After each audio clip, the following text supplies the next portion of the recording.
For Annie by Edgar Allan Poe. Thank heaven, the crisis, the danger is past, and the lingering illness is over at last, and the fever called living is conquered at last. Sadly, I know I am shorn of my strength, and no muscle I move as I lie at full length, but no matter, I feel I am better at length, and I rest so composedly, now in my bed, that any beholder might fancy me dead, might start at beholding me, thinking me dead. The moaning and groaning, the sighing and sobbing, are quieted now with that horrible throbbing at heart. Ah, that horrible, horrible throbbing.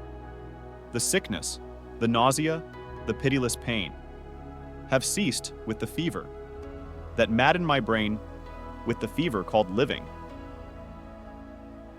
that burned in my brain, and oh, of all tortures, that torture the worst has abated, the terrible torture of thirst, for the naphthaline river of passion accurst.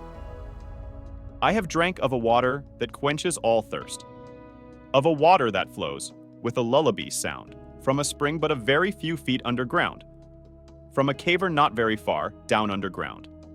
And ah, let it never be foolishly said, that my room it is gloomy and narrow my bed. For man never slept in a different bed, and to sleep you must slumber in just such a bed. My tantalized spirit here blandly reposes, forgetting or never regretting its roses, its old agitations of myrtles and roses. For now, while so quietly lying, it fancies a holier odor. About it, of pansies, a rosemary odor commingled with pansies, with rue and the beautiful Puritan pansies.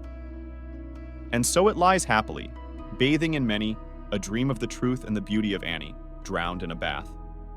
Of the tresses of Annie, she tenderly kissed me, she fondly caressed, and then I fell gently to sleep on her breast, deeply to sleep from the heaven of her breast. When the light was extinguished, she covered me warm, and she prayed to the angels to keep me from harm, to the Queen of the angels to shield me from harm.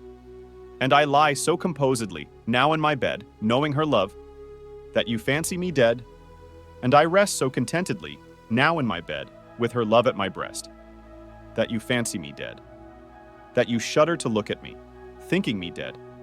But my heart, it is brighter than all of the many stars in the sky, for it sparkles with Annie. It glows with the light of the love of my Annie, with the thought of the light of the eyes of my Annie. For Annie poem is often considered one of Poe's more romantic and less dark works.